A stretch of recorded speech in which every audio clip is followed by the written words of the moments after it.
What is up? Happy Sunday to everyone chilling at the crib today, man. It's your NFL pregame show, and I'm your host, Sterling Furrow.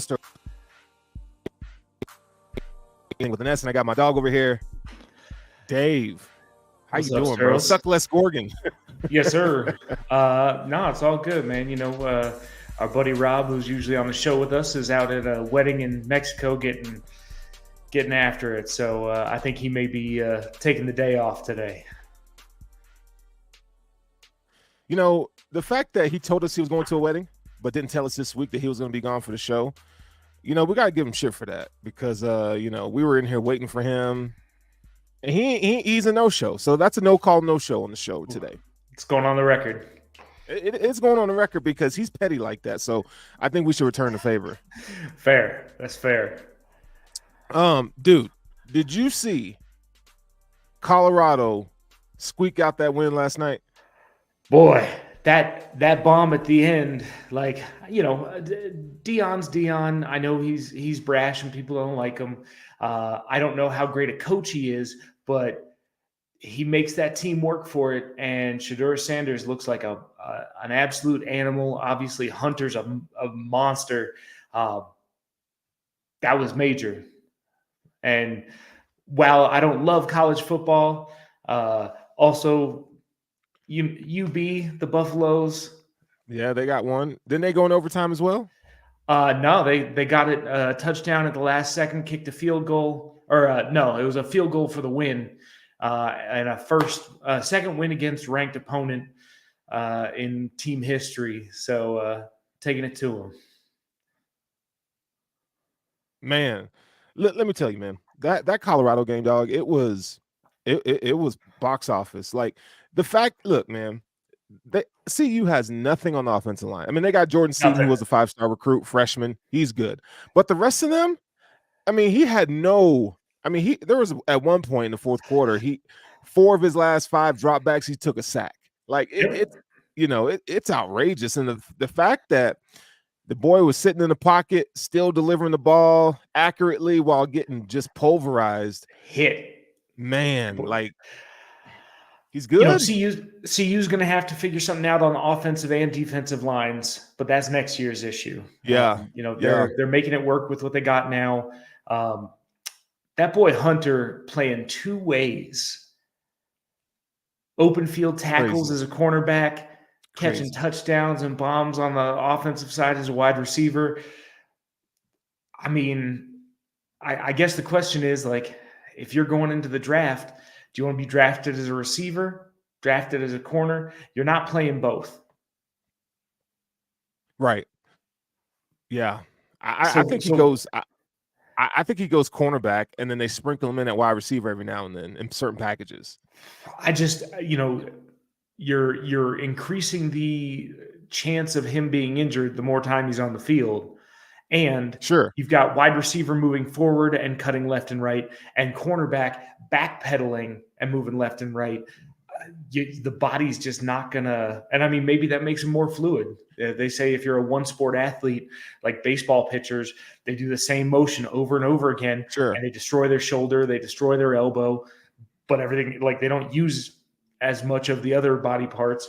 So, maybe him doing that does help, but you just all right. I mean, what if he plays 15? What if he plays 15 snaps a game, or 10 to 15 snaps a game on offense? I don't think that's too crazy. I mean, he's going to be out on the field a lot, right? Especially when he gets drafted by Carolina. That's gonna terrible. I had to. Sorry. If man, why would anybody want to go there right now? Like, if it was me and I was in that position, and let's say I was the first overall pick, I'm going back to school, bro. Like, oh nope, I forgot. I got to take my. I'm going to law school. I gotta. Yeah. I'm gonna be Mormon and do a mission for 2 years or something. That's right. Because I saw somebody on Twitter earlier this week that was like, all of the draft eligible quarterbacks should refuse to go to Carolina. Yeah. Say like, It's don't draft me. it's a wasteland, bro. It is a wasteland, dog. Wasteland. And now everybody's trying to figure out what team's going to trade for a benched second year Bryce Young.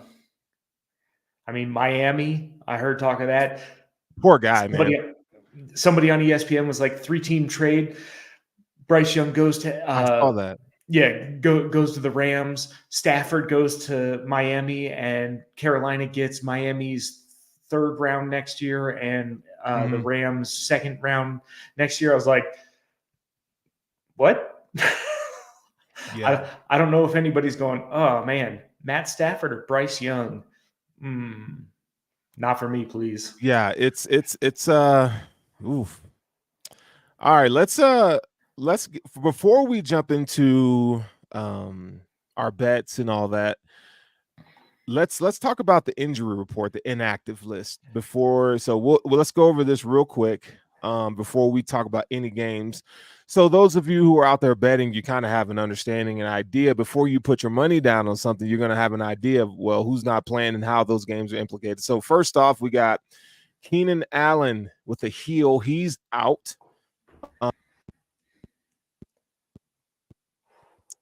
Rome Odunze is good to go. So both Odunze and DJ Moore, they should see a lot of targets. Travis Homer, Chicago, he's out.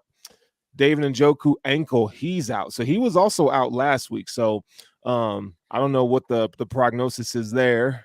Pierre Strong for Cleveland, hamstring out. We saw Jordan Love get injured in week 1. We knew that he'd be out for a while, but there were some rumblings this week that Jordan Love could play, but they just ruled him out. And Malik Willis is the starting quarterback today, who played well last week and got them a win. So if he's playing well, there's no need to rush him back. And you want to give Jordan Love one more week for that sprained MCL. You know, you rush that back and then it tears, or you wind up tearing the ACL because it's not supported. Give him another week. Let him do his thing.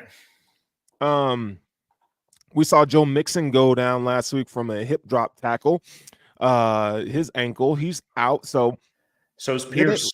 Yeah, Damian Pierce is also out, but they didn't say how long Joe Mixon would be out. So maybe 2 to 4 weeks, 2 to 3 weeks. I don't know.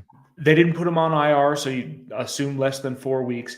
But my concern with that Houston game is they have 2 centers on the injury report. Ooh, I mean, are you dipping into a backup guard to snap? I don't love that, especially when you've got 2 of your starting running backs out.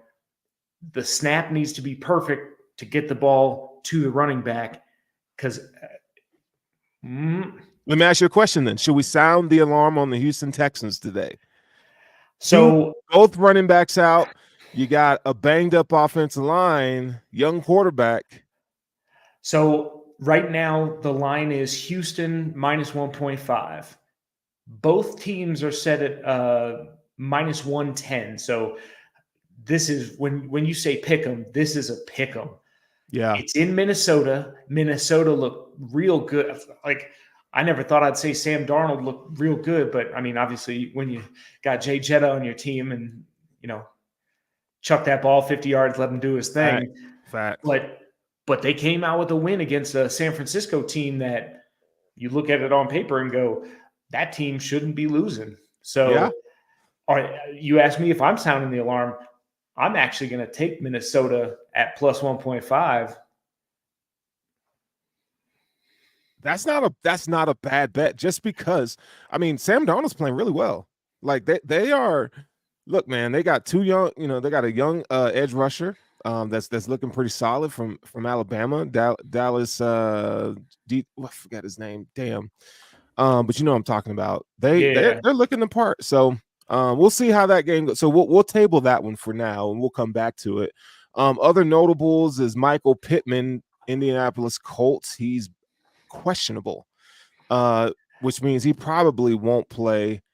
I don't know. They're saying he could suit up today, but he didn't practice Friday, but they think he'll be able to suit up today. So he's questionable. Justin Herbert's questionable. I think they're going to wind up. He didn't practice Wednesday, limited practice on Thursday, and didn't practice yesterday. And It's a high ankle sprain for a guy who's taken some hits in his career, who's also not afraid to run. You wonder if they're going to start Easton Stick. Ooh. I think about it this way though, and this is just me. You're playing Pittsburgh. Taylor Heineke's there too. So yeah. Oh shit. That's a good defensive team. Yeah, that's a good defensive team. Pittsburgh. I mean, they're 2-0 is like whatever, but right. But if I'm Justin Herbert, I'm not getting hit by Watt. He went off. He goes off every week, but like that's the dude who's going to end your season. I'd give him a week. I mean, it's an AFC opponent, but Rob always said, West going east for an early game. This isn't tough. That's a tough one. But then on the Pittsburgh side, Troy Fautanu, their offensive tackle's out. So they're going to put in Broderick Jones, who they just benched for being garbage. He's still reeling from Gregory Rousseau in the preseason, dog. Yeah, he got that long arm, and then he got manhandled. Yeah, and he hasn't looked any better start the season. So yeah, that's going to be tough. I don't know, man. It does feel like Justin Herbert's always got some type of nagging injury where he's that's because offensive line isn't very good, and yeah. Well, I mean, listen, they got 2 good tackles, right?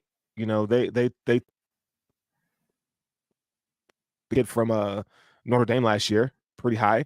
So they got 2 good tackles. I haven't watched all 22 of them this season yet. So I can't sit here and speak, with authority on that. But all I know is, we see the box score and they got a running back over there from Ohio State. I don't want to mention his name, but J.K. Dobbins, who's having a damn good year. So good for him.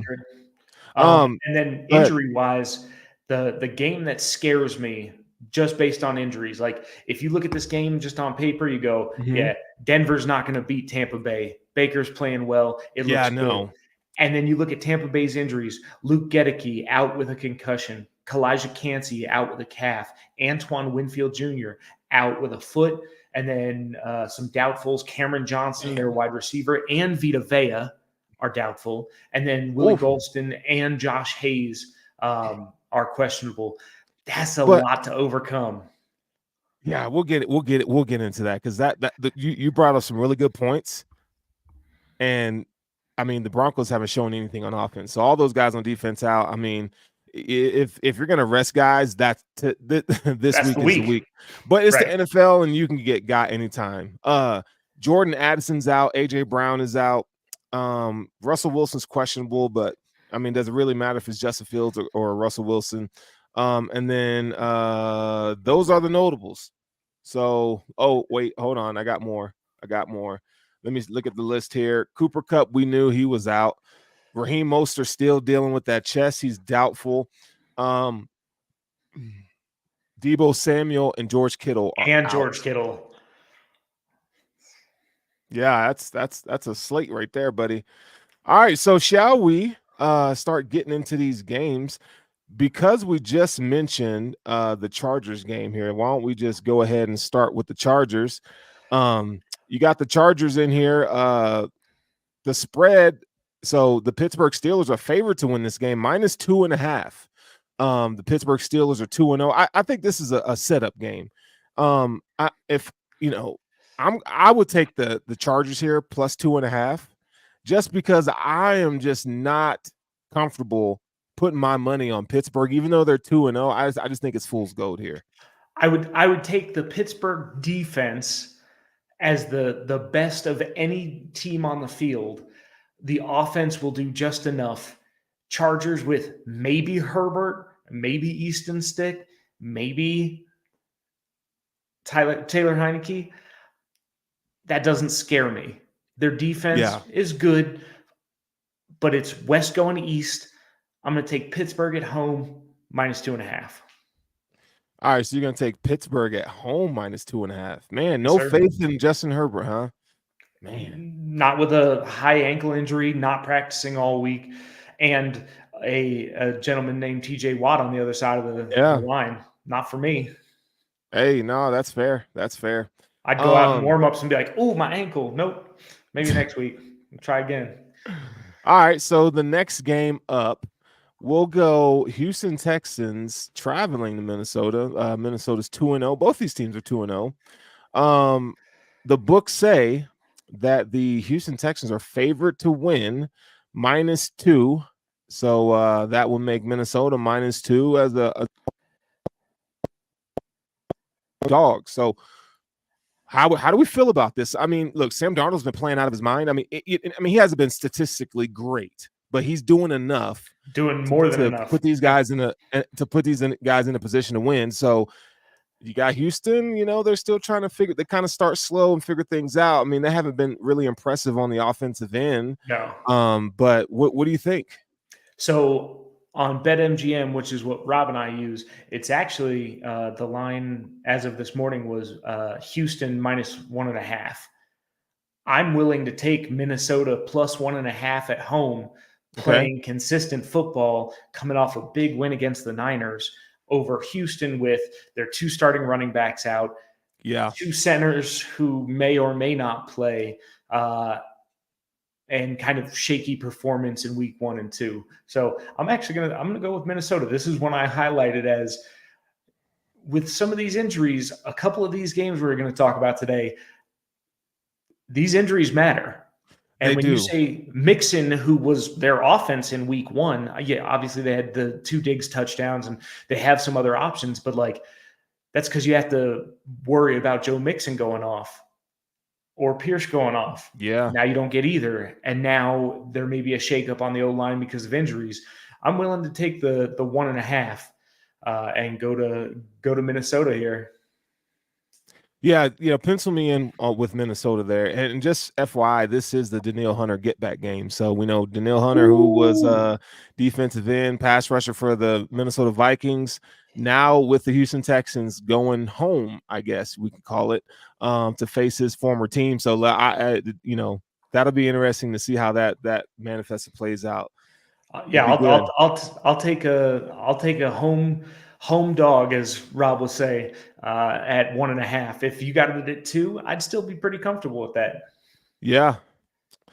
Okay, so let's move on here. So we got the Philadelphia Eagles traveling to the Nolans. Now, you talk about a surprise team this season. New Orleans Saints being 2-0, their offense has been just out of control. I mean, Derek Carr is just they are hitting on all cylinders. Alvin Kamara looks like he's 5 years younger. I mean, Rashid Shaheed, deep threat. Oh my God, that was so beautiful. We saw flashes from him last year. Ooh. Oh yeah, that you talking about that deep ball that he caught? I mean, he's killing it. So I don't know, man. If I had to, I'm just not impressed with the Eagles right now. I know, they putting your money on that, even though they're the underdog. That defense is Swiss cheese, and you got New Orleans firing on all cylinders. They're able to attack it seems like every level of the defense. Give me the Saints in this one, -2.5. I got them at -3, and I'm going to take it. Philadelphia's without AJ Brown and CJ Gardner-Johnson, so that's right. He's doubtful. He may play, but I don't see it happening. New Orleans, they put out some sort of crazy stat earlier. They said something like Derek Carr is saving lives. New Orleans has gone without a murder since the start of the regular season, which is the longest stretch in decades, because they're happy that you almost get the vibe off of this team that you did that post-Katrina season, where you're like, you know what, fuck it. We're riding New Orleans, and everybody's whooped up. You're not saying Super Bowl now. No. Wait, calm down. It's too. We're on game week 3. Let's not get crazy. Yeah, but I dogged them. I saw the twinkle in your eye. Yeah. Hey, I saw the twinkle in your eye. You're okay. All right now. They have the offensive weapons. The defense is good. I dogged them week 1 and week 2. I said, I can't bet on New Orleans. They've just been so inconsistent for so long. Yeah. And Derek Carr's coming out and dishing. Kamara looks like a monster. Their receivers are, putting up stats. Philadelphia has been inconsistent. So I'm actually, I feel comfortable. Now, don't get me wrong. Could this be a Saquon game? Could the Eagles run for 250 and 3 touchdowns? Yeah, maybe. But Yeah. I don't feel it from that team. And again, this is going to be from the heart. I'm going with New Orleans. Doesn't this feel like a game for the Saints? Is like, you'll tell me if you're for real. If you win today, then there's some real momentum that's warranted in your. I mean, we're not saying the Eagles are world beaters, but it does feel like, okay, you beat the Eagles. Like, the Eagles are a good team, regardless of, right. So is if you Dallas. beat them, it's real. So was Dallas, and Yeah. they beat that ass. They fucking spanked them. Yeah. Just quick notes. Derek Carr's 30 of 39 on the season, 443 yards, 5 touchdowns, 1 pick. That's pretty damn good, dude. Yeah. I mean, you look at that stat line and go, whoever your quarterback is, yeah, I'd probably take that stat line. Yeah. We're speaking of other hot quarterbacks. Baker Mayfield and the Tampa Bay Buccaneers are at home. We got the Denver Broncos traveling to South Florida here to take on the Bucks. Denver's 0-2. The spread on this game is Tampa Bay -6. How you feel about this one? Denver hasn't shown much in offense for us to believe that they're gonna actually keep this game close. Denver's defense has held up pretty well, considering their offense has done them no favors. Interceptions, fumbles, punting all the damn time. Their defense has held up. Like we just talked about earlier, Tampa Bay got some injuries. Now, Vita Vea is doubtful. I like that as a game wrecker. And shout out Mental Health Guy. Of course, we like your Vikings. They showed up. They're not messing around. And Storchio, always a big shout out for joining us every week. But Mental Health Guy, we liked your Vikings today, so come get it. Put all your money on it. Yeah. But Tampa Bay's injuries scare me. Denver's offense doesn't. And I'm sorry, Okay. if you can't score 10 points in this league, you're going to lose every game. That's facts. So let's add a little insult to injury here. Baron Browning, their best pass rusher, he's on injured reserve. Yep. He might return mid-October. Mike McGlinchey, their offensive tackle, he's out. So that's not good. You got 2 guys there that I think are very important pieces to that offensive and defensive line. Those guys are out, so that's not good. 6-point spread's tough. I mean, you're betting a touchdown, but Baker's playing really well. I think that team looks pretty balanced, even with the injuries. I haven't seen a single fucking thing from Denver in 2 weeks, plus the preseason, that makes me go, these guys could put up 14 points. Okay, so what about this? That shit. On the Buck side, we talked about these injuries earlier, but for those, if you're just now joining us on your NFL pregame show, Kalijah Kancey, defensive tackle, he's out. Antoine Winfield Jr., all-pro safety, he's out. Luke Goedeke, offensive tackle, Vita Vea. Those are the notable names out. I mean, you got 2 defensive tackles. You'd think that the game plan would be to make this game, a very short one and just run the ball. It looks like you're going to have some opportunities to run against this defense up front if your offensive line can hold up. So does that change your opinion on the 6? The Bucks have scored 56 points in 2 games. That's 28 apiece. Denver hasn't scored 20 points this season. I can't bet on a team that can't score points in the NFL. When every penalty is rigged for offense, I'm not hating. I went with them the first 2 weeks. I was riding with Rob. He's like, yeah, I hear good things, and I think we're gonna.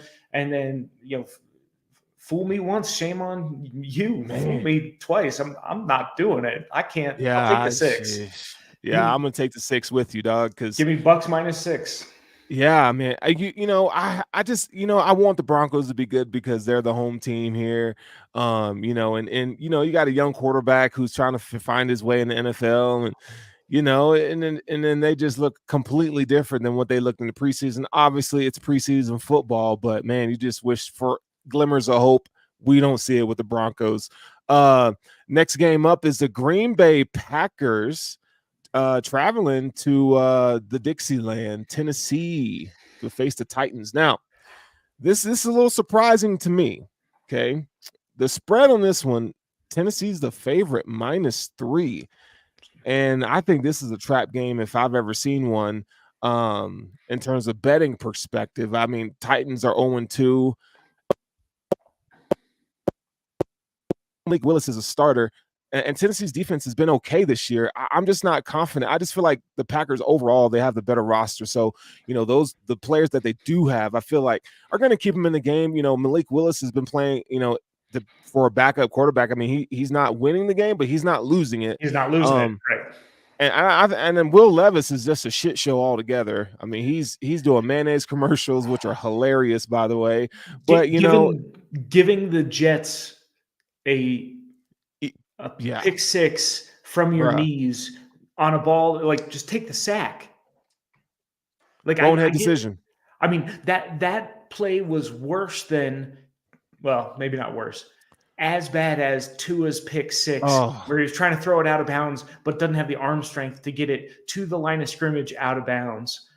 This one was, I'm about to get hit, so I throw up the sky hook, and they run back with it. Like, you're just sitting there going, Will Levis, not for me. Tennessee, not for me. Even Green Bay being a +3, I'm taking that all day long. I might actually hammer that one. Yeah. If you're, you're single bets here, that's one that you can get some money off of that one. Just because, I mean, I think the Packers, they're just way better. I mean, there's just, I mean, again, this is the NFL, and our picks were screwed last week. But I don't have much faith in the Titans, bro. Yeah, no, I will maybe bet the Titans before the Panthers, but there aren't a lot of teams that I would bet the Titans over. Yeah. Let's see. I'm looking for any notable stats that I could point out. I don't think that there's none. Give me the Packers +3 in this one. I think the Packers are proved 2-1. Tennessee, you're 0-3. You're going to be competing with the Carolina Panthers at this point, and the Broncos for first overall pick. Only problem is who wants to go to Tennessee? Who wants to go to Carolina? Nobody. If you want to go party, I mean, hey, Nashville's fun. Nashville's all right. Nash Vegas, we get down. Nash Vegas, we get down. But outside of that, no thanks. Oh, nope. I mean, I love sweet tea and all, but I can make that at home. Let's see what we got here. Oh, you want to talk about boring ass games that you don't want to see? I got one for you, and I think you know what I'm about to say, bro. The New York Giants 0-2. The Cleveland Browns are 1-1. Giants traveling to Cleveland. Not a long trip there. In this game, though, we got the Giants +6.5. Cleveland's the favorite here. We got Sir Chuchum-a-lot with Deshaun Watson. They listen, the Browns roster, if you look at their roster top to bottom, I mean, it's one of the best rosters in the league. However, that defense is amazing. That defense is just really good. There's one problem: your quarterback. So, even though Cleveland's -6.5, I gotta take it. I mean, you take that. Like the Giants haven't. I mean, look, Danny Dimes. Oh God, he's bad. He's really bad, man, and it's not getting any better. They paid him a lot of money, and I thought that was a poor decision by Joe Schoen and those guys. The Giants, we talk about no hope. Look at the Giants, man. There's no way, absolutely no way I can pick the Giants. Like you said, Danny Dimes terrible. You look at that Cleveland roster, even with Njoku out, you just look at it and go, they've got a decent run game. They've got receivers. That defense is incredible. That New York offensive line is dog shit. Yep. Dog shit. Now, keep in mind, though, Jack Conklin's out. Jedrick Willis is questionable. So you got 2 offensive tackles. Also, the kid from uh, Ohio State right tackle Dewan Jones, he was injured last week. Let's see. Let me see if I can find him real quick. Because I mean, if you got potentially 3 tackles out, that's pretty fucked up. That's pretty bad. It's crazy. Let's see. Shout Jeddy out to Willis. Mafia Talks. That Danny Dumps trash can comment. Good God. Dog, but he got him a baddie. He got Kay Adams. Oh. And he's rich. But outside of that, bro, hang him up, dog. Your career backup from now on. It's over for you. I'm looking. Okay, so they got Hakeem Adeniji is out. He's injured reserve. I do not see Dewan Jones on the injury report. So it looks like if he's there, he might start at right tackle. So I guess all is not lost. But again, you're playing, the Giants, and they got a pass rusher, Brian Burns, who's questionable. So I mean, I guess that's a 1-for-1 right there. So they're still going to get boat raced, right? And for me, that 6.5 points. If it were 7, does that move the needle for me? Yeah, maybe you think about it, but I don't think the Giants have the guns to run with anybody right now. So okay, let me play devil's advocate then. Oh, you ready for this? Let's not forget. Now, we just talked about how good the Cleveland Browns defense is and all that. But if you can't score, right? No Nick Chubb, he's still out. Deshaun Watson is just an absolute train wreck. I mean, one big play from, Malik Neighbors, and we're talking about it's a game. You know what I'm saying? Like, Cleveland is so inept on offense that all it takes is a couple big plays, and it's not like they're going to get boat raced necessarily, but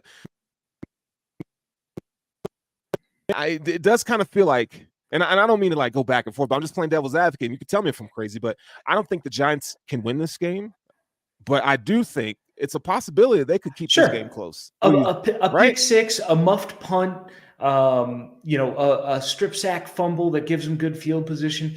It's the NFL. Any given Sunday, we're Bills fans. The Buffalo Bills have lost games. In that Minnesota game, all you had to do was hike the ball and lean forward. Instead of you fumble the snap and it's a safety and we lose, and you go, what? Anything could happen. I can't trust the Giants. So I'm going to take the -6.5, and I'm going to go Cleveland. Real quick, for those of you out there, my guy Dave here, we've been friends for a long time, and we go to the bar and we talk sports. We've always talked sports, and Dave's never been in the podcast game. And I just want to say, man, look at this boy. He just growing up right before our eyes, man. He's already ridiculously smart, so that was never in question. But man, the poise, dude, you're killing it, bro. You're just over here killing it, man. I don't go to sleep at night. I just study. I look at injury reports. I look at spreads. Can't come on this show with tireless worker, everybody. That's right. It's hilarious. No, you're killing it. Okay. All right. So I guess are we sticking with the Browns -6.5? I'm comfortable with it. I'm going to change it. I'm going to go with the Giants here. All right. I'm going to go with the Giants. I'm going to the +6.5, and I'm going to single bet this one. Yep. And just see what happens here. Just see what happens here. Now the question is, would you take the +6.5, but then still go money line on Cleveland? Hell yeah. Oh yes. I mean, if that's your approach, I'm into it. Yeah. That's not what I'm doing, but hey, it's just like it's been, I don't know, man. Check the temperature in the water. If college football is any indicator of how wacky this weekend could be, I don't know, man. I don't know, dog.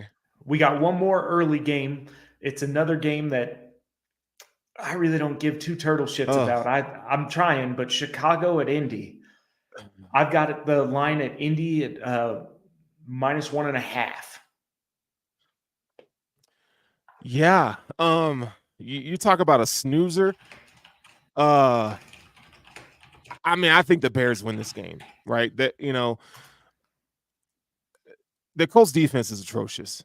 It's bad. So this is a perfect game for Caleb Williams to kind of get his bearings. He has not thrown a touchdown this season, folks. 2 interceptions, but he keeps the team, he keeps the ball moving. Chicago offensively, they're not putting up a lot of points here. They only got 37 points in 2 games, which is pretty bad.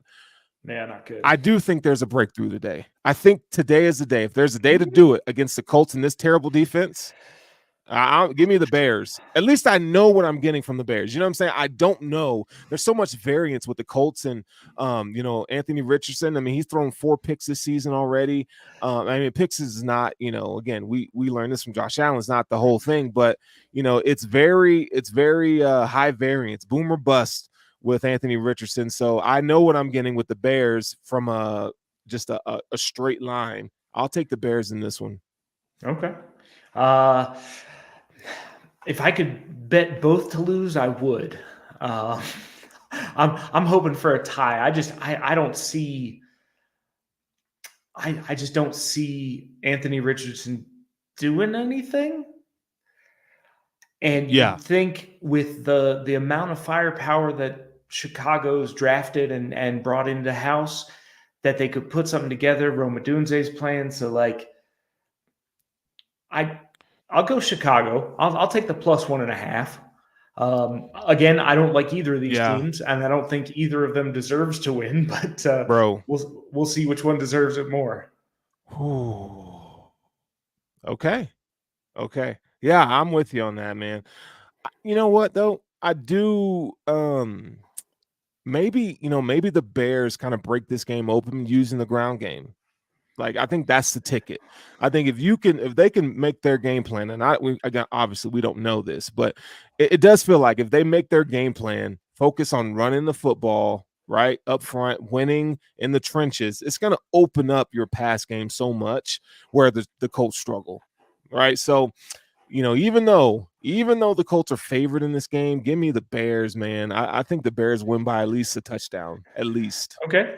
You think DeAndre Swift and Khalil Herbert are going to come out and show you something, or do you think this is actually going to be a Caleb Williams game? I think I give it to the running backs, because I think that's something that you can bank you could bank on that, right? The Colts they just don't stop. Everybody's running on these guys. Why wouldn't you? Right. So if you have DeAndre Swift in fantasy, start him. Start that dude today. Start him. So, all right. So that's the early slate. Yeah. Bold take. Good. Yeah, the trash games are getting out the way here, buddy.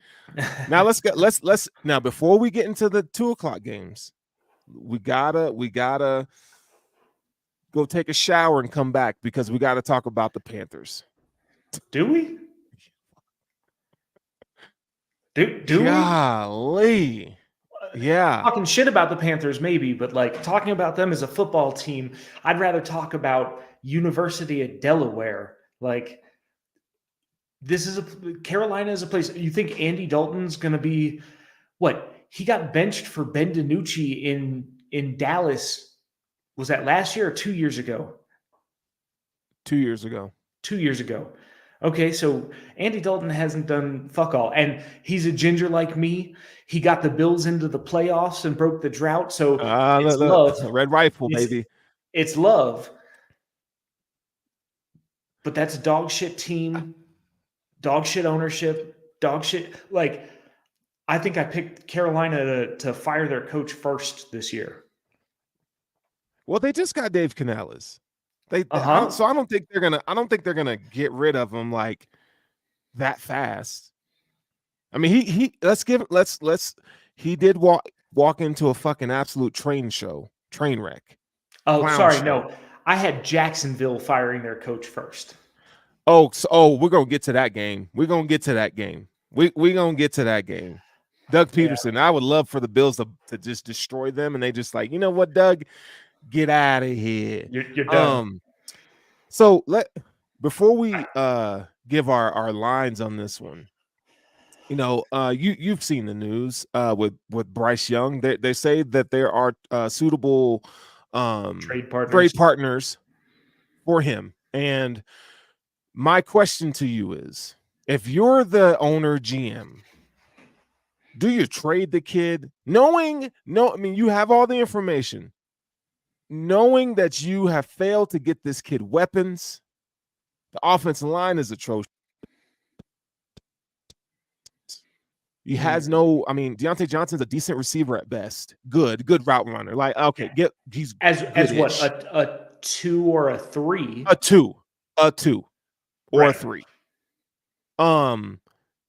Like, do you think the benching was to save whatever you think is left of his career? Like, because this is like the fact that your name is being thrown around in trade rumors as a second-year player. I just feel like he's not getting a fair shake. Now we look at, the All 22 says he's playing like dog shit. Right. But he's young. But I think you're stunning the growth of a young quarterback by not getting him weapons, and the offensive line is really bad. So, like, how do you feel about the situation in general? So, knowing he's a season and a couple games in, has never really put it together. Has there been flashes? Yeah. Here and there, but not great. I remember the first 2 or 3 years of Josh Allen, the Josh Allen experience in Buffalo.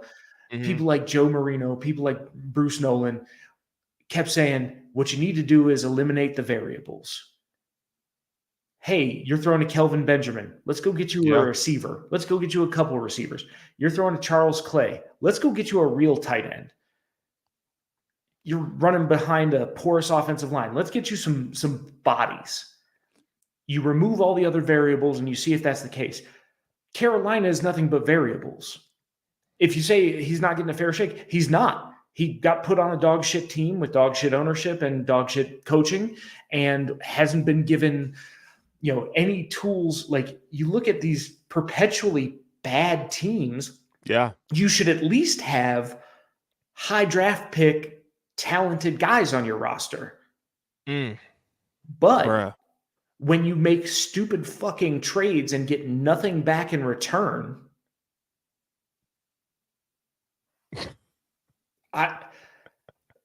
you're like, here, dog. Take my BMW, make sure you give me raisins in return. Like, okay, I'm going to take your BMW. If you're going to give it to me, I'm going to take it. And that's what's been happening with Carolina. Bad GM, bad ownership as a whole. And you hope and pray the kid, what? If you're going to trade him, you're never going to get more for him moving forward than you are now. But also, are you riding with Andy Dalton and just saying, okay, we're going to get Shedeur Sanders next year, who's probably not going to want to play here? Oh, what do you do? What do you do? Because here's the deal. You know that you can get the number 1 overall pick. Like, you're getting it. So as an owner, knowing that this didn't go well, do you see a quarterback? Like, do we think Carson Beck is going to come in and change the franchise? Do we think Shedeur Sanders is going to come in, or Quinn Ewers? Those are the top 3 quarterbacks. Like, I'm looking at that situation and I go, okay, Carson Beck gives me the most upside in terms of like NFL prototypical quarterback, big, can move a little bit. Shedeur gives you dynamic playmaking ability, can keep an offense going, has a little bit of sauce to him. And then Quinn Ewers, always injured, but he's okay. He's the third. So it's like, if you're the owner, looking at knowing what you know, do you just focus on getting Bryce Young weapons and seeing if you can fix him? Or do you feel like there's another quarterback that has a much higher upside that you could just wipe the slate clean and just say, you know what, we weren't ready, you weren't ready, and just call it a wash? I have 2 questions for you. Okay. You mentioned 3 college quarterbacks. If we shit the bed all season and then get the number 1 draft pick, are they bringing an offensive line with them? Nope. Are they bringing stud receivers with them? Nope. Are they bringing a defense with them? Nope. So is one quarterback going to change everything for your team that you haven't been able to change in years? I don't think so. So do you stick with them, or do you trade them and just understand that your team is going to perpetually suck and there's not much you can do about it? Also, we gave you got the first pick and you picked a buns ass quarterback with fucking, not prototypical height, speed, arm strength. Yeah. Like, so if we give you Small another first hands. round pick, what the fuck are you going to do with it? Pick a punter? Like Dog. that'd be on brand for Carolina. So no thanks. And mental health guy is asking you to rank those 4 quarterbacks. And rank those 4 quarterbacks. So, if I were to rank them right now, I would say Quinn Ewers is number 4. Bryce Young would be number 3. Yep. I would go Shedeur Sanders at 2. And then my guy, Carson Beck, number 1. Now the question is, with Shedeur Sanders, do you get Deion as a QB coach or as a offensive coordinator? I'll be honest. If I draft Sanders, I don't want no part of Deion. And I love Deion. But it's too much. It's too much. You know what I'm saying? Like if we're drafting him to the Carolina Panthers, like I guess the kid's gonna set the culture, but I don't want I think there's some things about Shedeur that I'm not a big fan of. Like it's too much glitz and glamour. He does have production, but like I need you to come in and lead my team. Not saying that he's not a good leader. It's just too much. The giant South. It's like the Ball brothers. It's too much. Yeah, exactly. But here's what I'm thinking. Okay. You own the Carolina Panthers. You know you're going to be dog shit. You know you're not going to give your team any chance to win, but you still want money because you're a greedy fuck. What do? Bring in Shedeur Sanders. A great fucking point. Bring in Deion Sanders. Make it the fucking Jerry Springer show of the NFL and blow it up. Just make it ridiculous. Make it what CU was last year. A dog shit team that got all the publicity. Tell me that doesn't do it for you. Box office. It's fun. Exactly. It's exciting.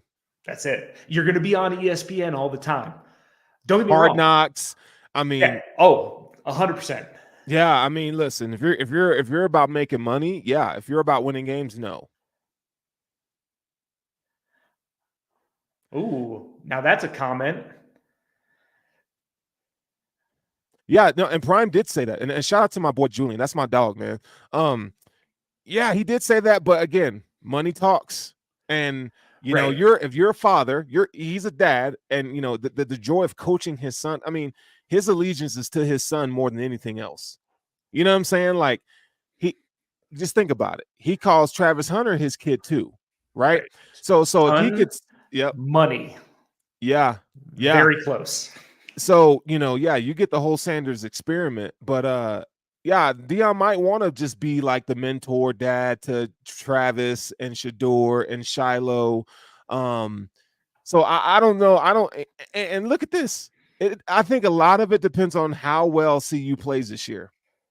If they just start losing games and stuff,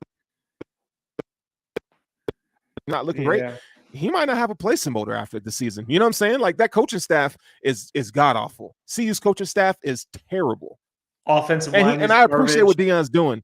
Defensive line is I appreciate garbage. what he's doing. He's giving guys opportunities. African American coaches, like, he's giving them opportunities. So, like, shout out to Deion on that all day long. You know, giving guys opportunity that might not have the opportunity. But yeah, man, I don't know. It's something to keep a close monitor on. But you made some really good points, Dave. I don't know, man. I probably go Carson Beck, and just wipe the slate clean and give Dave Canales a chance and this GM a chance to make something happen, dog. I want to see what Carolina Panthers cap room is for next year. It's 2025. $44 million. That's a lot. Well, They I have mean, $44 million next year. You have money. You have this feels like a grift. It feels like, hey, we're an NFL team. Buy these yeah. tickets. No, we're definitely an NFL team, like a real NFL team, I promise. And then, it's ordering shit off of Temu or whatever.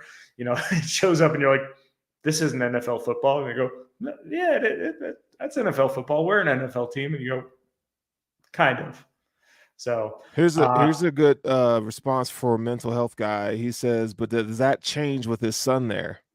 That's what I'm saying. And then you can turn it into an absolute, massive media thing. It's, I don't know. Again, it's about the box office. Right. Yeah. That owner is here for money, not football. God. That's obvious. So they're taking on the Raiders this week. Rough. It's rough. Raiders are -6. Oh, there's a game to talk about? Barely. It's Carolina, my God, dude. Going west to Vegas, playing the Raiders, who have played pretty well. Devontae Adams had himself a game last week.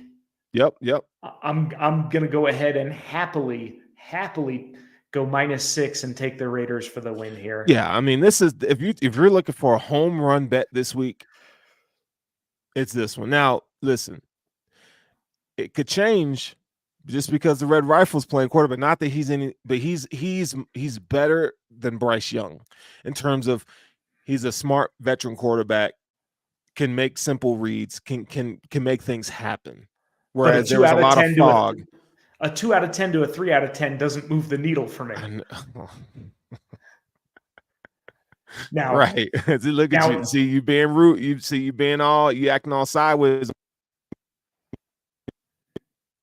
With the ginger here now. Yeah. Show him some love, dog. So I'm taking the Raiders, Red Rifle or not. All day long.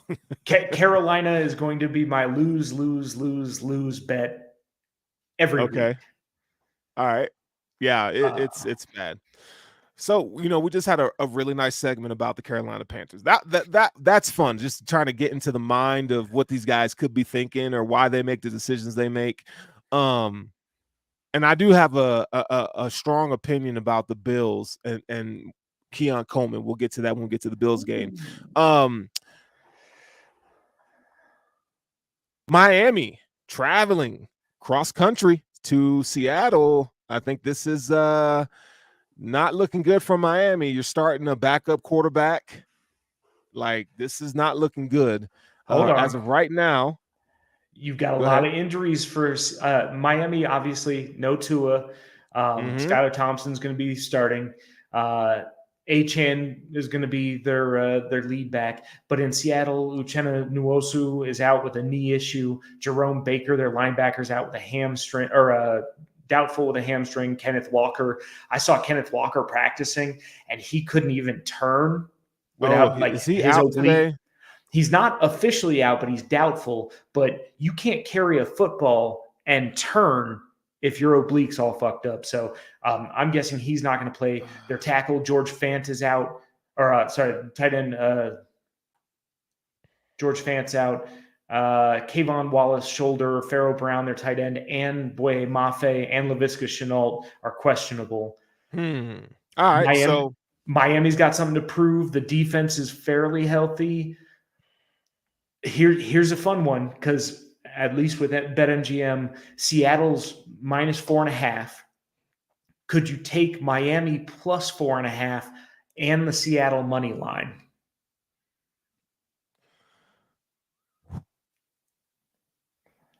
Because I don't think this is a high. Don't get me wrong. Skylar Thompson could come out, throw a 5-yard slant route to Hill or Waddle and have it turn into a 90-yard touchdown. But I don't think he's that kind of timing passer. Yeah. So I don't love what Seattle's got with all these injuries, but you still have DK Metcalf. You still have Geno, who's been in the system. Yep. It's a tough one.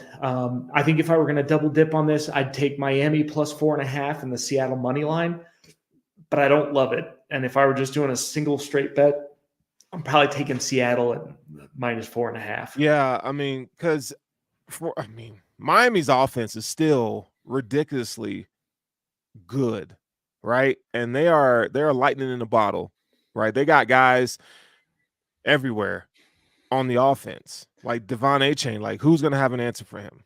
Because Like you can bracket coverage their two main wide receivers and give up 250 yards to Devon Achane by himself.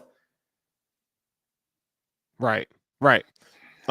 And you know what though? Here's the thing: Seattle's got two dogs at cornerback. They got two Correct. dogs, absolute Correct. dogs, and a good scheme. So, I mean, it really just comes down to Skylar Thompson. Like you bait him into making mistakes, Miami Dolphins have no chance. You know what I'm saying? Like he comes out, he throws a couple picks, it's over. Seattle, the 12th man there, like they can still run the ball with Zach Charbonnet, even if Kenneth Walker doesn't play. You got Lockett, right? And DK Metcalf, who can change a game. DK can change a game. I'm taking the Seahawks here at home -4. I got to, bro. I just have to. Quarterback is the most important position. I don't know if Skylar Thompson has it. I mean, we've seen enough of him. Like you know what he is, but can he keep this offense moving? Let me play devil's advocate. Okay, let's go. You're Mike McDaniels. Got it. You just lost Tua. Maybe for the year, maybe for a couple of weeks. Nobody knows. Okay. You know you're going to ride with Skylar Thompson at least for a bit. You're going to design plays to get Hill and Waddle the ball as quickly as possible in space. Who's better at creating space than those two? They're pretty quick. No one. And then once they have the ball in their hand, you saw what happened. Jacksonville had them on the ropes, fumbled the ball into the end zone, ball on the 20, one pass, granted it was Tua, to Hill, and he takes off and he gets 80 yards. So you've got a ground and pound Devon Achane. You're going to have your new quarterback hand the ball off a bunch, and I think that's going to get them big chunk plays. And you're going to ask Skylar Thompson to hit two of the fastest receivers in the game who are two really good separators, and probably nobody else unless they are wide the fuck open. Okay. Miami's got a defense. It hasn't really put it together. Obviously, they were put in a bad situation by Tua against the Bills. Mm-hmm. I actually think I'm going to double dip on this one. While I don't think Miami's going to win this game, they could. I don't see it, but they could. I'm going to take Miami +4.5 and the Seattle money line. Okay, so let me a little bit of information at you real quick. Because you have two big, fast, physical corners, okay? You could essentially, like, if the Dolphins want to play the game between the hashes, right?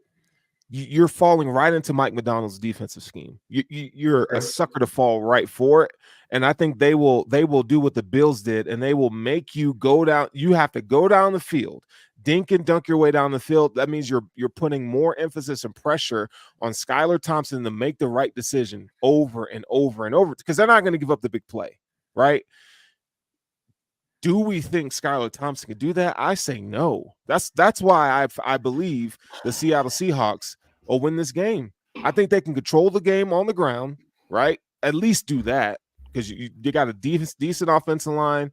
You got two running backs. Hopefully, Kenneth Walker's healthy.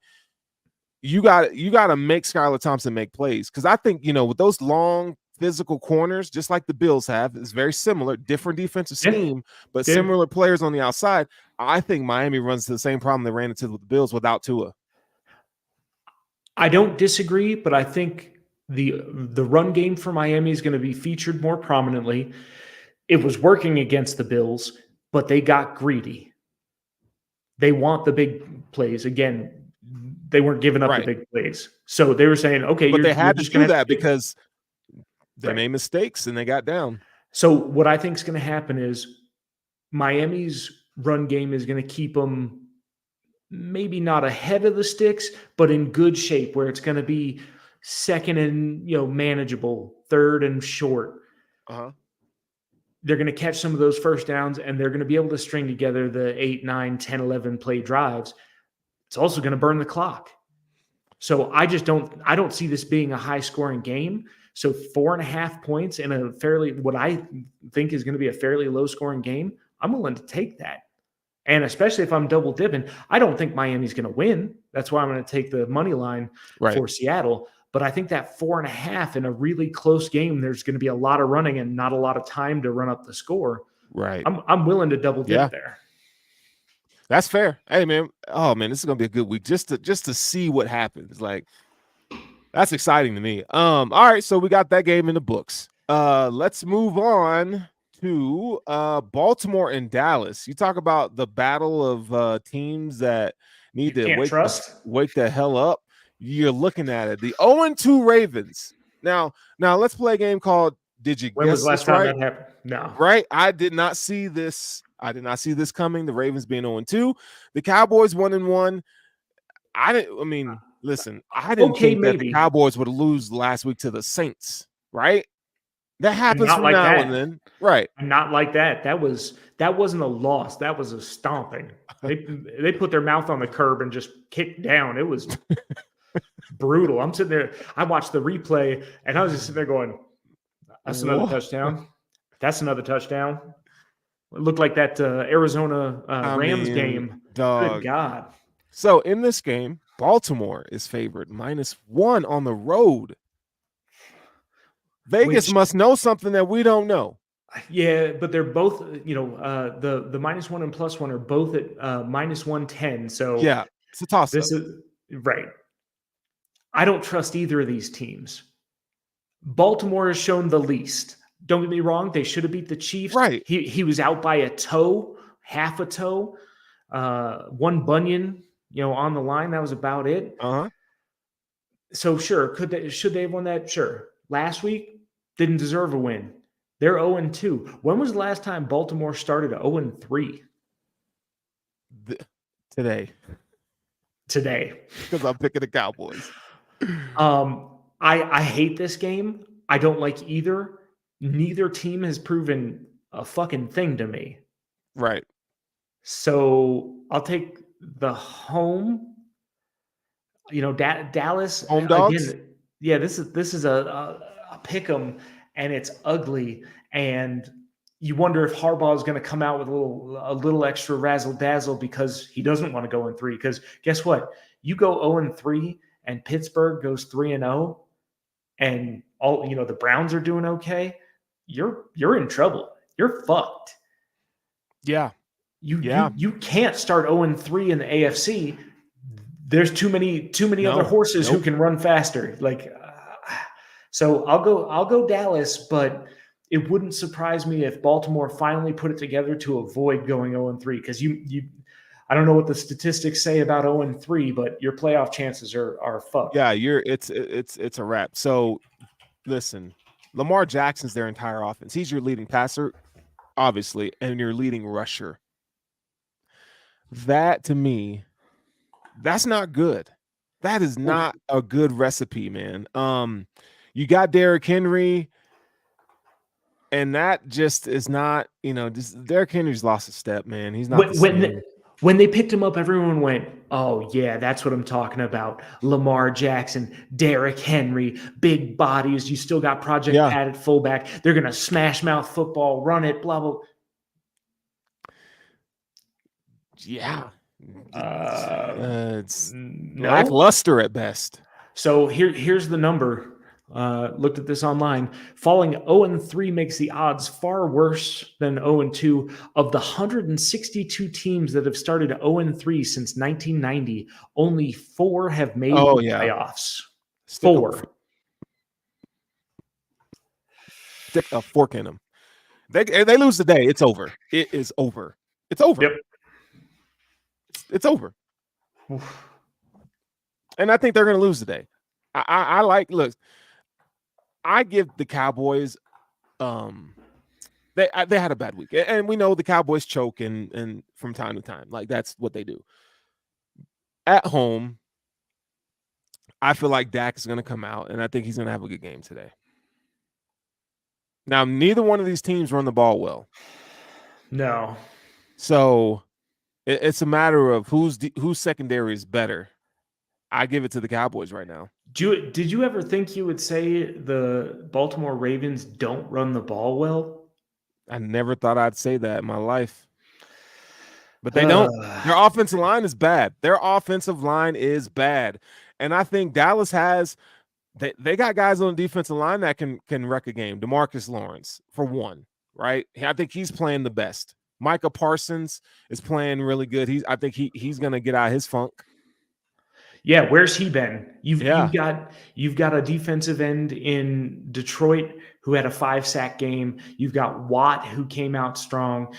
Even in Buffalo, you've got Greg Rousseau who's coming out strong, and Von Miller making a old man push for more starting time with 2 sacks in 2 games. Like, yeah, you can't come. Micah Parsons is supposed to be like the premier pass rusher in the NFL, not named Bosa or Watt. Myles Garrett, cool. Khalil Mack, sure, a couple of years ago maybe. Max Crosby, who's out today.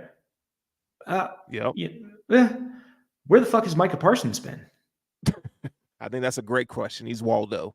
He is Waldo. Where is? But you can't find him. You better hope he shows up today. Hopefully he shows up today, right? If he doesn't and Lamar breaks out, how easy is it for Lamar to break off a 50-yard run and get him in field goal range? Easy. So yeah. I don't know, man. Give me the Cowboys, dog. Give me the Cowboys, home dogs. Cowboys are winning this game, bro. I would take them on the money line, and I would take the +1. So, all right. Let's see. God, Detroit, Arizona could be a sneaky good game today. Go ahead. Am I the only one crazy enough to pick Arizona right here? No, you're not crazy. I mean, this is in Arizona. Detroit. It's gonna be hot as fuck. What's the temperature in Arizona today? Well, they're in a controlled environment, right? Unless they go open dome, it's probably hot as balls. I'd open it up and let it roast. Man, 98 degrees today. I'd give them the heater. I'd play the Miami Dolphins and give them that hot.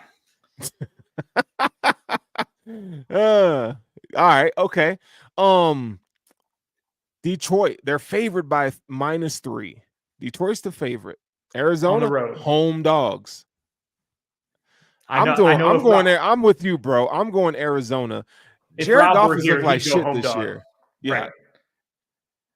My only concern is that defensive line in Detroit. I don't know if you watched that game last week. Aiden Hutchinson, 5 sacks. Didn't earn Defensive Player of the Week for the NFC. I love Aiden Hutchinson, as you know. That's my guy. That's the thing with the Lions, where you're going to get good trench play on defense and on offense. The trenches, that's where man, I'm changing my pick, bro. I'm changing my pick. Listen to this. We saw what good pass rushers do to the Arizona Cardinals. Right. And that's what Detroit has that. Detroit has that. This is one of the few games I did not bet before the show. I'm going Detroit -3. I got to do it. I like the Cardinals. I like Kyler Murray. Marvin Harrison had a great game last week. But I do think Dortch looks pretty good. They've got a run game. I do think, though, the Detroit Lions coming in here with established consistency in terms of their trench play, and all we need Jared Goff to do is not to fuck it up. I think they win this game. Do you trust him not to have a Jared Goff game, though?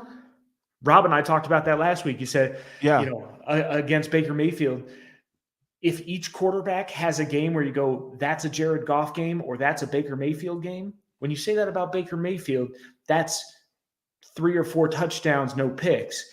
When you say he had a Jared Goff game, that could be 1 touchdown and 2 or 3 picks or a game-ending pick 6 or something. I love Detroit's defense. That defensive line, I think, is going to contain Kyler Murray a bit. But Marvin Harrison showed last week, finally. Dortch looks good. I think they get their tight end back as well. So, like, I don't know, man. I'm taking the Cardinals. I'm sticking to my guns. I'm taking the Lions, dog. Do it. Do it. That's all you, brother. David Montgomery and Jahmyr Gibbs playing well. Jameson Williams playing well. And so I think, you know, at least I know what to expect from the Detroit Lions. And I think trench play is the thing. Like, that is the thing this year. So, and every year, give me the Lions just because they can control the game on the ground. And if Jared Goff cannot be Jared Goff, God, he gets on my nerves, and they paid him so much money. I think they beat Arizona just because Arizona, their tackles are just rough. It's bad. It's bad. Rough. But I think he's going to get the ball out fast enough this week. I think he knows after what happened with Hutchinson last week against Tampa, I think he understands exactly what the fuck's happening, and they're going to scheme up quick hit. That's going to look more like the Miami Dolphins offense than anything, where you go Marvin Harrison. Yeah. You have 1.5 seconds to separate, and I'm launching this thing in your direction, and that's it. It's either a touchdown or an incompletion. We're not fucking with anything else, and I'm not getting hit. Also, if the other side of the line doesn't hold up as well as Hutchinson's side does, that allows Kyler Murray to sneak out. He's pretty good on the run, and as a scrambler, he's quick as hell. We saw that week 1 against the Bills.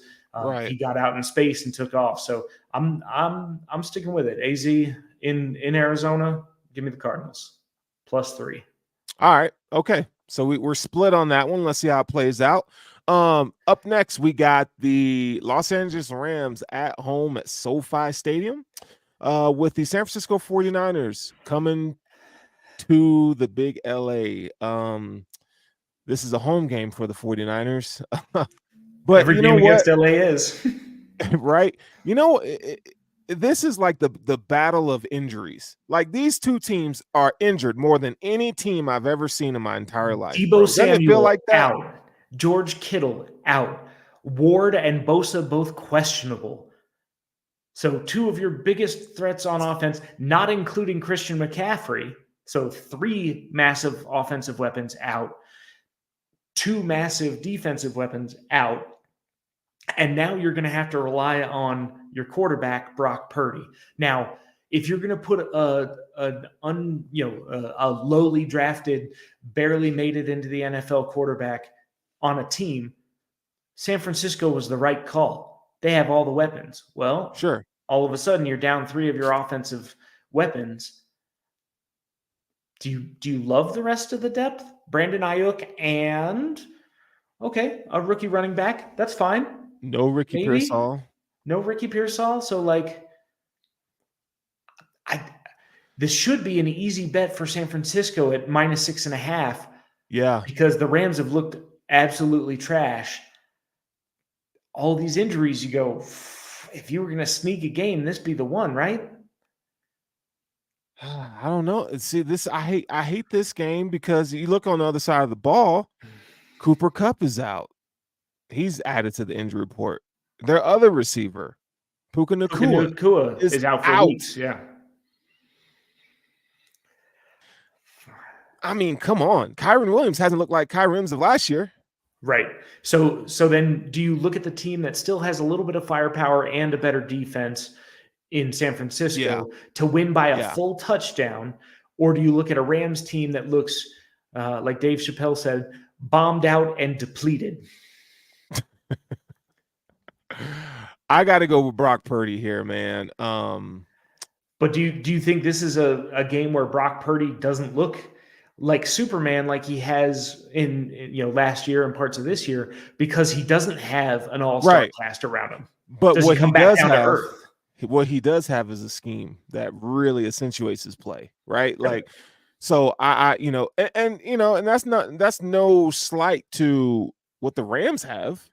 Because, I think he's probably the best offensive mind in the game. However, No skill players. No skill players, and your offensive line is not good. So I have to go with the 49ers here. Have to. I agree, though. When I was looking at the injury reports for each of these games, you see no CMC, no Samuel, no Kittle, no Ward, no Bosa, and you go, who the fuck else is on that team? Why are they always in? Like, that's what I want to know. Always. Both of these teams are always injured. Always. I don't get it, man. Yeah, but one of these teams is injured and still plays well. Yeah, give me that team. Fair enough. And I love Matthew Stafford, but not today. All right, so that's the afternoon games, folks. Nice and easy. Now we go to Sunday night, where the Kansas City Chiefs travel to Hotlanta to see the Dirty Birds. Kansas City's favorite -3. Kirk Cousins, man. Kirk Thuggins had a great drive in the game last week against the Eagles. After that week 1 game, I was like, you better put it in Penix because your boy looks like he's about to fall apart, and you've already paid this guy a lot of money. Take him out of the game. And then all of a sudden, when you think they should lose, he comes out and Kirk Cousins puts together one of his classic regular season, I'm going to make that caveat, regular season performances. Now, Grady Jarrett looked to be back in form. He had a nice game. He did. The defense did just enough to make it work. Offense, you've got weapons. So if you can put it together and not play like a fucking moron at quarterback, you have the weapons here. Now, Kansas City is 1 toe in Baltimore away from losing that game, and 1 pass interference, or I guess earlier in the game, if they had called that hip drop tackle that Jamar Chase was pissed off about, he's like, that's a fucking hip drop tackle, which has happened now 7 or 8 times in the league with 0 penalties called. Right. So you're basically 1 penalty away from Kansas City losing in Cincinnati. So really, they're 2 plays away. And again, close only counts on horseshoes and hand grenades. They fucking won both of them. But Kansas City has not looked very good. No, but this is a team notoriously known for starting slow. Of course. So I'm not going to put too much stock in that. We said the same thing about them last year. Look, they won a Super Bowl. They still got Patrick Mahomes at the end of the day. But I will say this. We got to see what it looks like without Pacheco, because, they were relying heavily on him. When is Travis Kelce going to wake up? Yeah.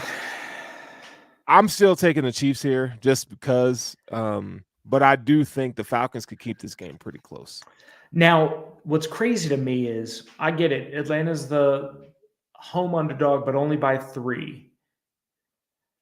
You think KC is only, I guess if you give them the home bump, 5-point favorites, 5.5-point favorites, 6-point favorites? That tells me people think this is a much closer game than my brain wants to make it. Would I love to see Atlanta beat the Chiefs? Absolutely. It'd be great. On Sunday Night Football, primetime? Yes, I'll take it. But I would never fucking bet that. So I'm going to go with the Chiefs, -3. It's not lovely, but it's the responsible thing, right? Atlanta had one game-winning drive that made them not terrible. 0-2. Right. And the Chiefs had basically 2 game-winning drives that made them 2-0. I'll take the Chiefs. I'll take the Chiefs. I'll take the -3. Yeah. Now, go ahead. They got this.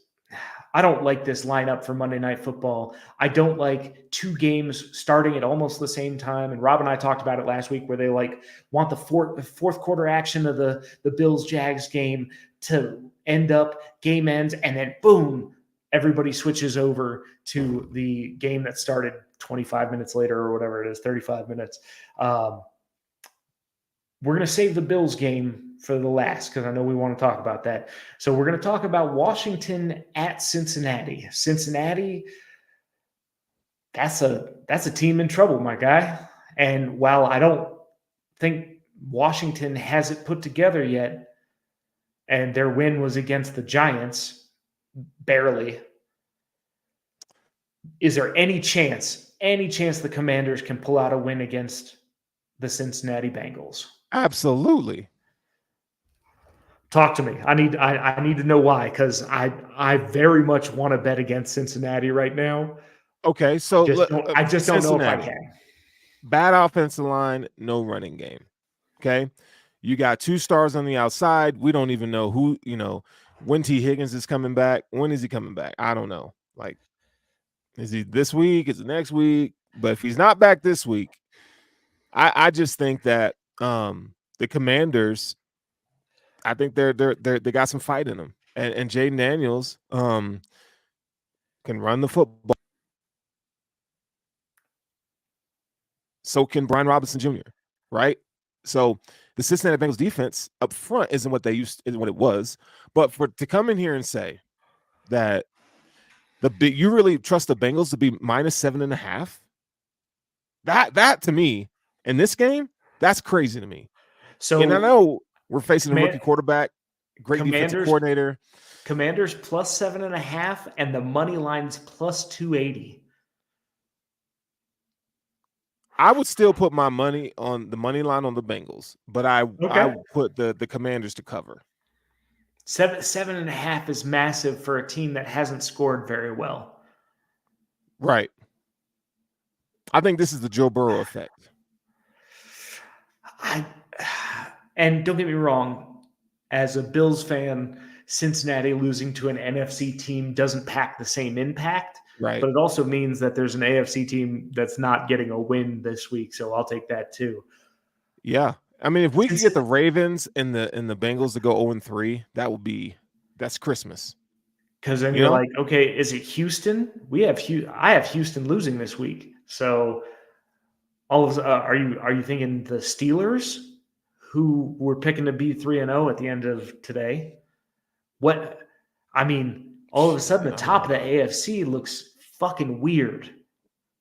Miami, who everybody had preseason, yeah, probably not. The Jets, okay, they showed a little bit of life. Aaron Rodgers did what you expect a veteran quarterback to do with quality receivers. Don't get me wrong. He put a couple absolute dimes out there, but that team's got defense. Their defensive line, not as much. And they were playing a really dog shit New England Patriots team with duct tape and bubble gum holding that offensive line together. And they put in their fucking rookie quarterback because, oh my God, Jacoby Brissett's not a great starting quarterback. Right. Who would have known? Oh, fuck. Me. Like, wow, congratulations, Jets. Your one win there in New England counts for almost nothing. I mean, don't be wrong. It's a win. In the NFL, you count wins. You don't count pretty. Right. But I'm certainly not going to do Bengals -7.5. So I'm taking the Commanders. Okay. +7.5. Pretty easy, if I'm being honest. Same. I feel I don't love the Commanders, but the Bengals haven't really shown me anything. Maybe they come out pissed. Maybe Jamar Chase thinks he should have gotten. I mean, he got fined for yelling at the ref for not throwing the flag on a hip drop tackle in a game that was decided by a last-second field goal. So maybe Jamar Chase comes out and just says, yeah, fuck this, I'm done, and just starts grabbing balls and running downfield. But we also haven't really seen that, like we have in years past. So not for me. 7.5 is too many. I'm taking Washington here. This may be one we regret in hey, in a day and a half, but we could be right. 7.5 is a lot. I know it's not Rob's 10 points. 10 points is hard to come by in the NFL. Right. 7.5 for a team that's 0-2 right now. I can't do it. I can't do it. So now, unless you got something else on this game, we can talk about. Let's put it to bed. Let's talk the Bills and Jaguars. Jaguars coming to Buffalo. Bills are 5.5-point favorites in this game. Let me before we get into that, let me tell you what my little epiphany aha moment. It's not major, but So, we talked about the Bills trading back with the Chiefs and the Chiefs taking Xavier Worthy. And we thought, Xavier Worthy's the more explosive athlete. He's got world-class speed. The Bills need a deep threat because the theme was explosive plays. What we've seen in the NFL the past 2 weeks with these cover 2 shells, which teams are taking away the deep shot, it makes way more sense why the Bills pick Keon Coleman. 100%. Way more sense. 100%. And I have to say, you know what? I was wrong because I slammed Brandon Beane and the Bills for doing what they did. But now you have the full picture and what teams are thinking in these war rooms and the philosophy of what these cover 2 shells are doing to offenses. You got to have playmaking, run after the catch, wide receivers. Route running is pivotal. It's good. But like guys who can, once they have the ball, can make you pay run after the catch, and that's what Keon Coleman is. That's why he was the best fit for the Bills versus Xavier Worthy. Now, I don't want Bills fans to come at me. And I was like, damn. Bills fans may come after me for this, but a lot of you motherfuckers were talking about Sean McDermott's trash. Don't get me wrong. I think some of his in-game management stuff is not great. But when you talk about taking somebody who maybe has limited physical traits and making them the best version of themselves on defense, I'm talking specifically about the secondary. Sean McDermott is that dude. That Tampa 2, their cover 2, what they were able to do with Hyde and Poyer, Jesus, was special. And taking away some of those big plays and holding the Miami Dolphins, even this year, with kind of not the same names you're used to, taking away those deep plays. Marvin Harrison Jr. got nothing. Dortch had a little bit. That's okay. Hill and Waddle, basically nothing. Waddle got a little bit because he got one, we were already up 2.5 scores, and he got a 30-yard pass. So he got up to, I think, 54 yards. Ooh, big fucking deal. But all of a sudden, you're looking for natural separators, you're looking for hands catchers, and you're looking for run after the catch ability, like you said.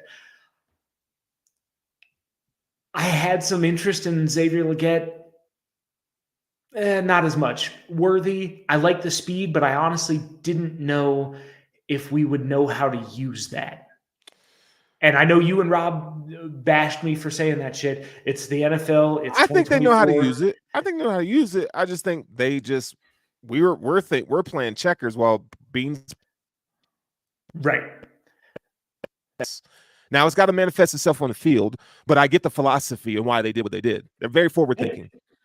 No, I like it. So this game, if you're a Bills fan or if you've listened to this podcast last year or this year, Jacksonville gives us the fucking fright, man. I don't know what it is. I was actually at the London game.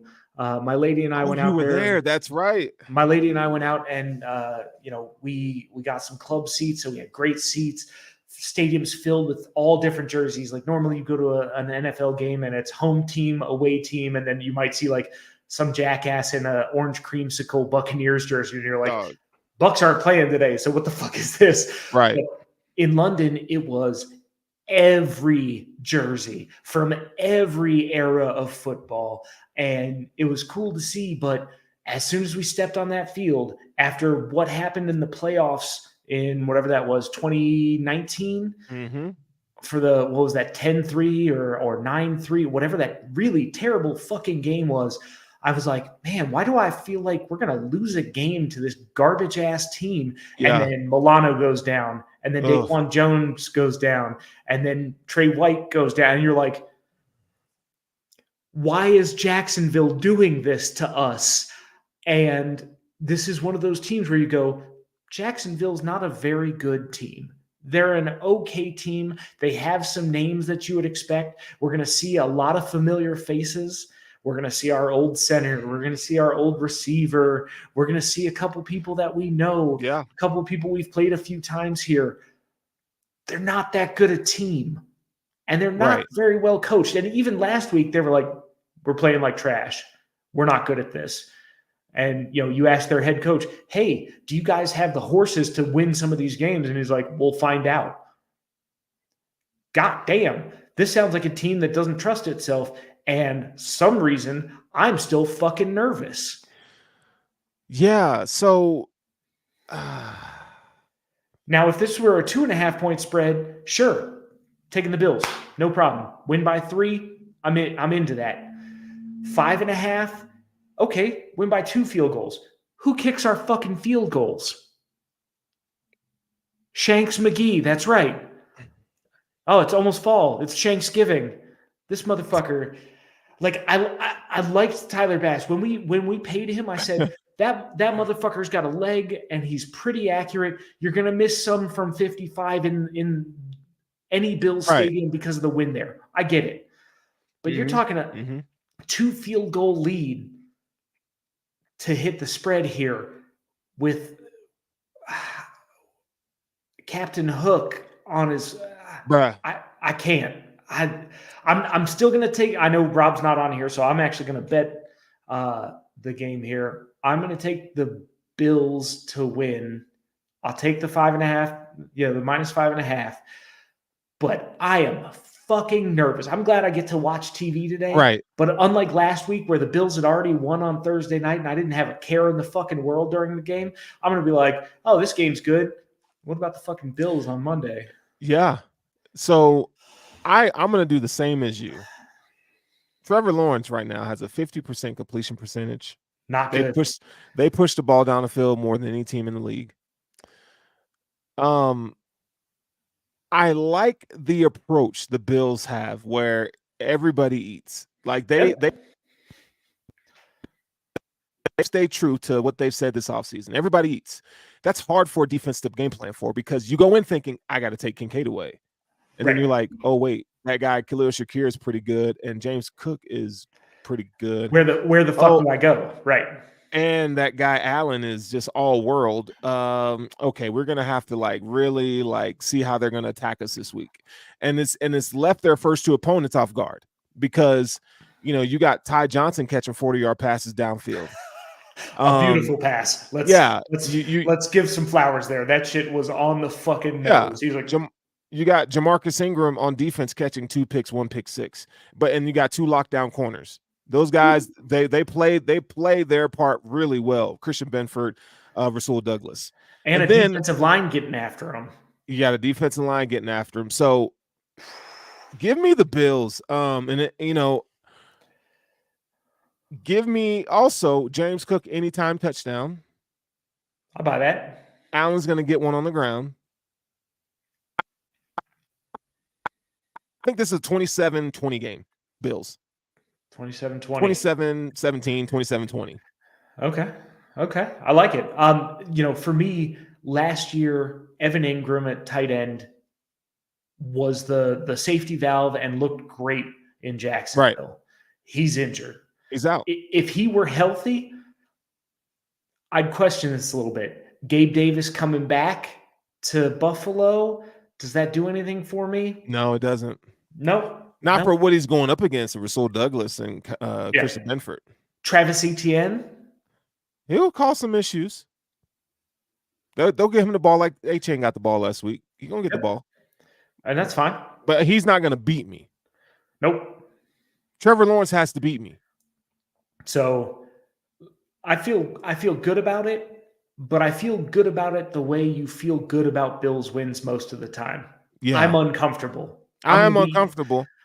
I'm going to be drinking that Pepto-Bismol, watching the game going, oh, I got heartburn. Oh, I don't like this at all. And it's going to be something stupid, but I think the Bills will pull this one out. They'll go to 3-0 and take it home, baby. Yeah, I mean, first of all, we got to say thank you to everyone who's watching the show this morning. Like, it's awesome. But the Bills are going to win this game, man. And Jacksonville has won the last 2 meetings, right? They're not going to do it a third time. And you're playing in Buffalo. So last time, so the first time with Urban Meyer, it was in Jacksonville. The second time was across the pond.